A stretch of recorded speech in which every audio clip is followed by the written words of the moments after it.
Hi, this is High Templar with even more Total War Warhammer 2 news.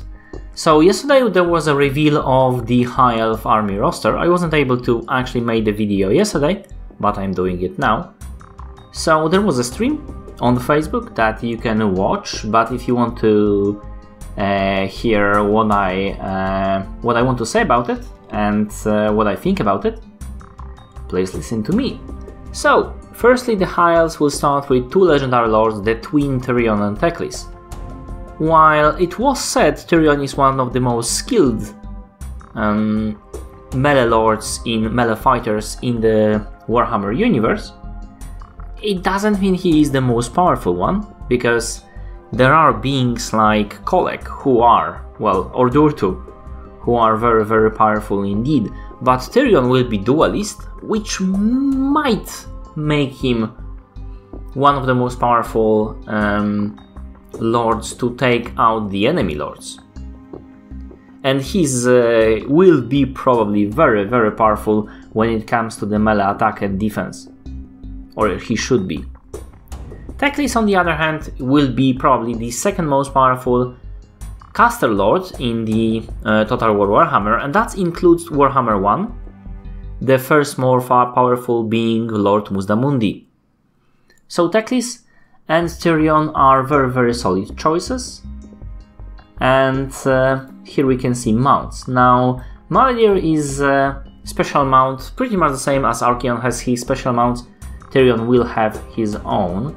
And this will be Elven Steed that is very, very powerful, but at the same heavy and heavy armored.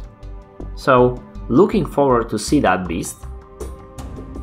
And the Teclis will have Barder Ithmar Steed, who is supposed to be, well, pretty much the same, but probably not as fast as not as heavy.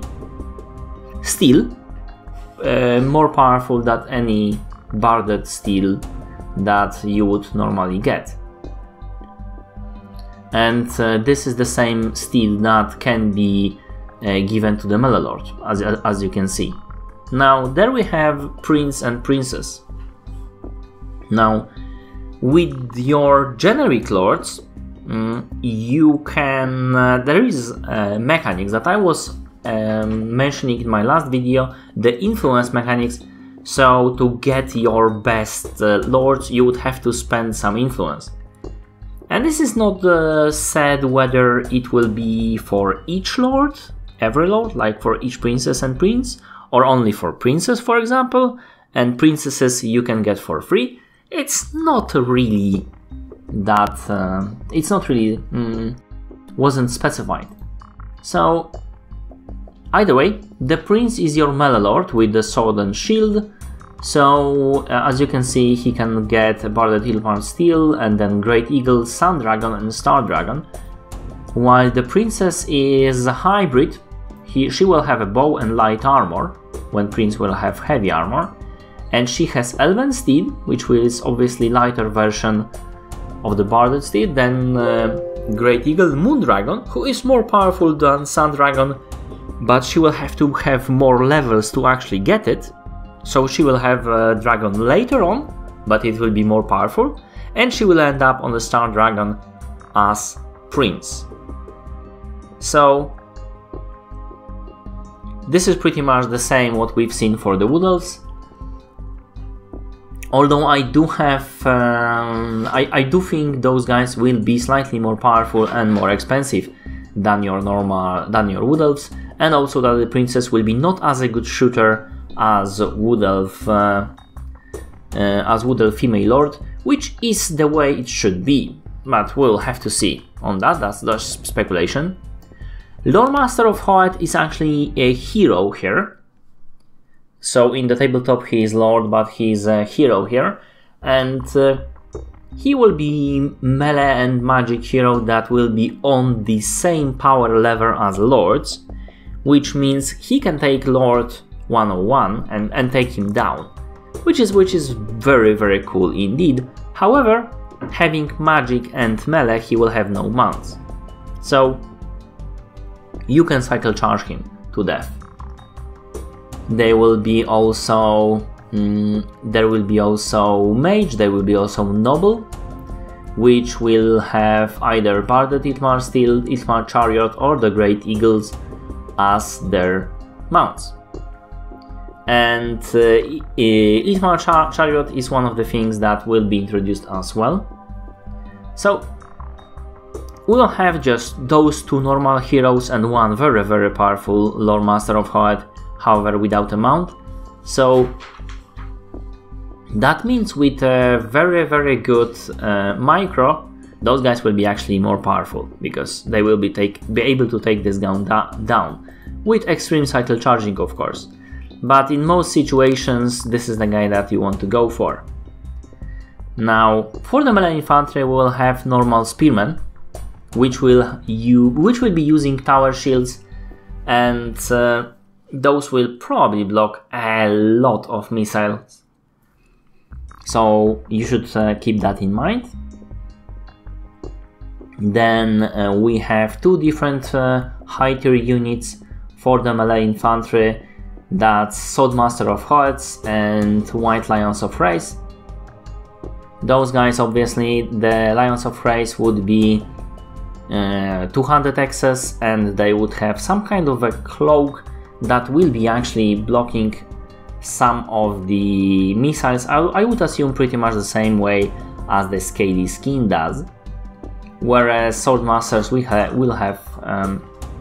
will have two-handed swords, so those will be pretty hard to deal with. Pretty much the same as actually Lore Master of Hoeth, who will also have two-handed sword. Then we will have Phoenix Guard. Phoenix Guard is halberd infantry that was compared to Chosen with halberds.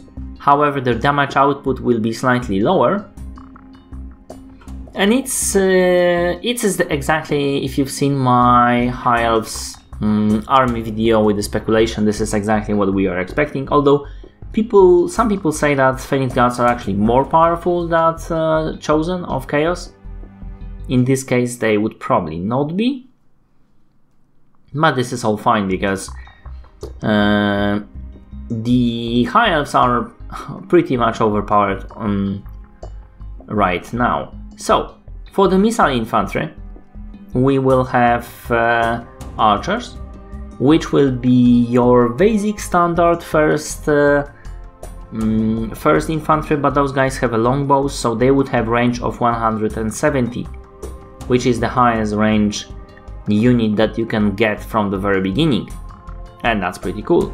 And there will be also upgrade to the archers with light armors, and then they will have Lothran Sea Guards and Lothran Sea Guards with shields. Lothran Sea Guards are hybrid units. I would assume they would have the same amount of men as, say, the Spearmen or the Swordmasters. We'll have to wait and see, but there will be more of them than normal archer unit, I would assume. And they would have lower range, but at the same time they are pretty good fighters. And they have spears. And the upgraded has not only spears but also shields. So we already seen in the Total War game archer units with spears. There were several in Rome too, like Cimbri Bowwomen or the Steppe Archers. The spear and shield is something new, and they say, and on the stream they said that those guys will be pretty well rounded, very versatile units that will not require that much micro, and they will just drop their bows and take on spears as they are being attacked. We'll have to wait and see how well that will be working. Silver Helms and Silver Helms with shields are your heavy cavalry, pretty much standard heavy cavalry, and then there will be Dragon Princes, who are very heavy cav, very powerful cav, and there will have some kind of fire resistance. We do have also Illyrian Reavers, which is a version of a unit with Vanguard deployment. I mean, melee cav with Vanguard deployment, pretty fast, light cav, and there is also variants with archers. So we do have similar units for the Wood Elves. For the artillery, we will have Eagle Claw Bolt Thrower with 2 different modes. So we will be able to switch from multiple area of effect, shall we say, bolts to a single target. So this is pretty cool. There will be versatile, so I guess they will be slightly more expensive than the other units, but very useful in multiplayer when sometimes you need to pelt down some multiple units and sometimes you have to just knock that giant. So that would be pretty useful to see how this will work. We'll have Missile Chariot, Tituranok Chariot, and Iltmar Chariot. Missile Chariot, we know already such chariots are in the game right now, and how for the lore this is a short video, so I would refer you again to my High Elf Army video that I've made a few months ago. Alright, so the flyers, there will be lots of flyers for those guys, and actually very powerful flyers, and the least powerful flyer will be the Great Eagle. And you will be able to build building that will allow you to summon Great Eagles to the battlefield, which is pretty cool. But this is very important, starting from the Phoenixes. Flamespire Phoenix is a young Phoenix, and this guy will have ability to basically bombard your enemy, but will be very fast bombardment on the very wide area, so you will be able to fly over the units and bombard them with Soundfire, and that is supposed to be pretty powerful, which will be different from the bomber that dwarves have, but I assume it still will be similar in some ways. And Frostheart Phoenix is said to be very tanky and at the same time giving aura that will be weakening attacks of the units around him. So he will provide your enemy with the dilemma: do I kill him, whether he is tanky but I need to kill him for this debuff is breaking my game, or just I ignore him because he's so powerful and I will kill him where all else is beaten. And then we have more flying monsters, starting from the weakest, Sun Dragon, who I assume will be slightly less powerful than, say, Forest Dragon. And then he will have Breath Weapon, and the Breath Weapon for the Sun Dragon will be a very wide area, but not very powerful, perfect for taking out, say, goblins. But I would assume not much armor piercing. It was specifically said in regards to armor, so we know that all those spells have armor piercing and non-armor piercing values, and I would assume Sun Dragon would be mostly non-armor piercing, pretty much the same as Burning Head, for example. Then we will have Moon Dragon, which is more powerful version, older version, and this guy would have more concentrated breath attack, and ending on the Star Dragon, who was described as a Death Star, and he will be the most expensive dragon and probably the most expensive unit in the Warhammer 2 and the Warhammer altogether. So looking forward to seeing how powerful that one is. And he will have very concentrated, very powerful breath weapon that will be able to take out many enemies, and it is said that those breath attacks will be limited in number to a few attacks during the whole fight, but you will be able to use at least like 3 of them, so those dragons will be very, very powerful in campaign. I'm not sure whether they will be worth it in multiplayer, that would have to be tweaked, but so far it seems that they will be very, very powerful beings indeed. And this is it for the roster, this is it for what I said. and I feel that this is something that's pretty well done roster. There are some things missing, like griffons, for example, and for example the flying chariot is also missing, but there are potential to add those in the DLCs, like they added squeaks, for example.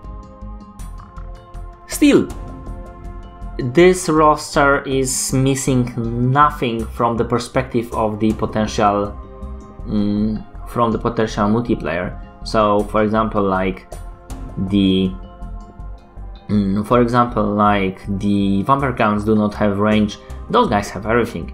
They have spears. They don't have chaff, right? Because those are elf. But they do have spears. They do have powerful armor-piercing units. They do have lots of shields. They do have halberds. They do have pretty nice archers and hybrid units. Lots of cav of different kinds. Lots of flyers. Well, they are lacking in the department of artillery, but still, those Eagle Claw bolt throwers seem like a pretty cool thing. So, looking forward to see them. There was also a reveal of mechanics for the high elves in the battle, as they will be fighting the best when you are over 50% of hit points in a unit.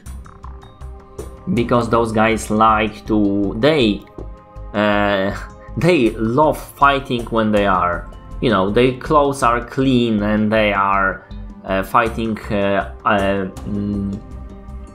arm in arm with their friends, but they are learned to cooperate very well with the next man, and this is their strength. But once those guys start dropping and their armor is bloody and there is a mud everywhere, those guys start to not do so well. And this is another thing that you will have to take into account during the campaign.